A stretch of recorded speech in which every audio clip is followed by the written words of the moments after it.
നബി സല്ലല്ലാഹു അലൈഹി വസല്ലമ ഞാൻ എന്റെ പ്രിയപ്പെട്ടവരോട് സാന്ദർഭികമായിട്ട് പറയുകയാണ്, ഈ ദിക്റുകളൊന്നും ജീവിതത്തിൽ കൈവടിയല്ലേ.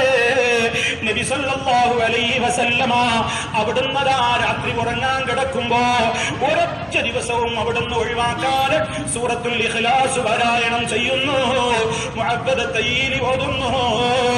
കൈകൾ കൂട്ടിപ്പിടിച്ചതിലേക്ക് ഊതിയിട്ട് ഈ 3 സൂറത്തുകളും ഓതിയിട്ട് നബി സല്ലല്ലാഹു അലൈഹി വസല്ലമ അവിടുത്തെ തലയും കയ്യെത്താവുന്ന ശരീരത്തിന്റെ ഇതര ഭാഗങ്ങളുമൊക്കെ തടവിക്കൊണ്ടല്ലാതെ കിടന്നുറങ്ങാറില്ല.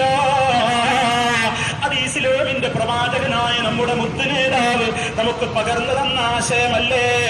അത് നബി സല്ലല്ലാഹു അലൈഹി വസല്ലമിന് ഒരിക്കൽ ചെയ്യാൻ കഴിയാത്തത്ര അവിടുന്ന് വിഷമിക്കലായപ്പോൾ, രോഗം കഠിനമായപ്പോൾ അവിടുത്തേക്ക് ഈ സൂറത്തുകൾ ഓതാൻ പോലുമുള്ള ആരോഗ്യം നഷ്ടപ്പെട്ട നേരത്ത് ഉമ്മമാരെ, മക്കൾക്ക് വേണ്ടി നിങ്ങൾ അവർക്ക് ആ പ്രായമാണെങ്കിൽ ചെയ്തു കൊടുക്കുന്നതിനെന്താ തകരാറ്?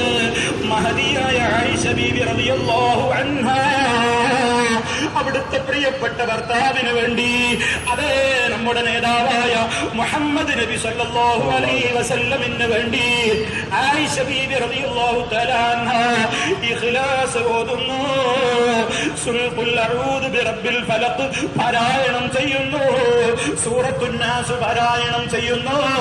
നബി സല്ലല്ലാഹു അലൈഹി വസല്ലമിന്റെ കൈ കൊണ്ട് തടവി കൊടുക്കുന്നു. കാരണം നബി സല്ലല്ലാഹു അലൈഹി വസല്ലമിന്റെ കൈക്കുള്ള പ്രത്യേകത ആയിഷ ബീവിയുടെ കൈകൾക്കില്ല, ലോകത്ത് ഒരു കൈകൾക്കുമില്ല. അത് നബി സല്ലല്ലാഹു അലൈഹി വസല്ലമിന് മാത്രമുള്ള പ്രത്യേകതയാണ്. അള്ളാന്റെ റസൂലിന് വേണ്ടി ആയിഷ ബീവി ഇങ്ങനെ 3 തവണ ഇതിങ്ങനെ ചൊല്ലിക്കൊടുത്ത് അവർക്ക് വേണ്ടി ഇങ്ങനെ ഓതിക്കൊടുക്കുമ്പോ മഹദിയോട് അള്ളാന്റെ റസൂല് പറഞ്ഞു, ഓ ആയിഷ, അന്ധവിശ്വാസം ചെയ്യല്ലേ, ഖുറാഫാത്ത് ചെയ്യല്ലേ, അങ്ങനെ ഇതൊന്നും ചെയ്തു കൊടുക്കാൻ പാടില്ല എന്ന് നബി സല്ലല്ലാഹു അലൈഹി വസല്ലം പറഞ്ഞിട്ടില്ലല്ലോ. അതുകൊണ്ടാ പറയുന്നത്, കണ്ണേറിൽ നിന്ന് രക്ഷ കിട്ടാനും അതുപോലെ തന്നെയുള്ള പ്രശ്നങ്ങൾക്കുമൊക്കെ വേണ്ടി ഓതിക്കൊടുത്ത, അതല്ലെങ്കിൽ മന്ത്രിച്ചു കൊടുത്ത സംഭവങ്ങൾ നിരവധിയില്ലേ.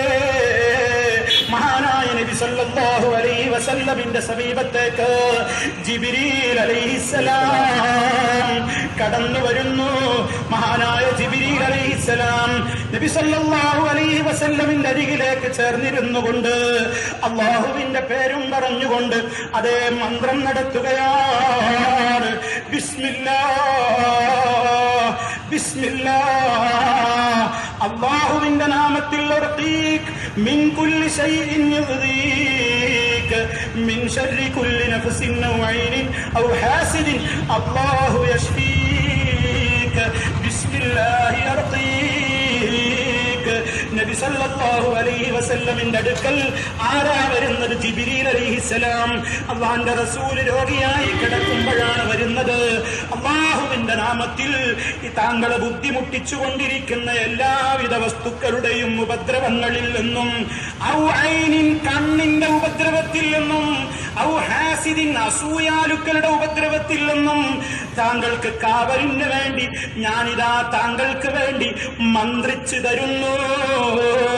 അല്ലാഹു യശ്ഫീക്, അല്ലാഹു നിങ്ങൾക്ക് സുഖം തരുമാറാകട്ടെ എന്ന് ജിബ്രീൽ അലൈഹിസ്സലാം നബി സല്ലല്ലാഹു അലൈഹി വസല്ലമിന് വേണ്ടി കണ്ണേറുബാധയടക്കമുള്ള അസൂയാലുക്കളുടെ അസൂയയടക്കമുള്ള ഏത് വിധത്തിലുള്ള ശർറിൽ നിന്നുമൊക്കെ കാവൽ ചോദിക്കുന്ന നിലക്ക് ദുആ ചെയ്യുന്നു.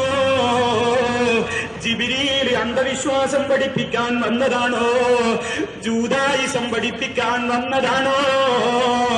എന്ത് പറ്റിപ്പോയി നമ്മുടെ മൗലവിമാർക്ക്?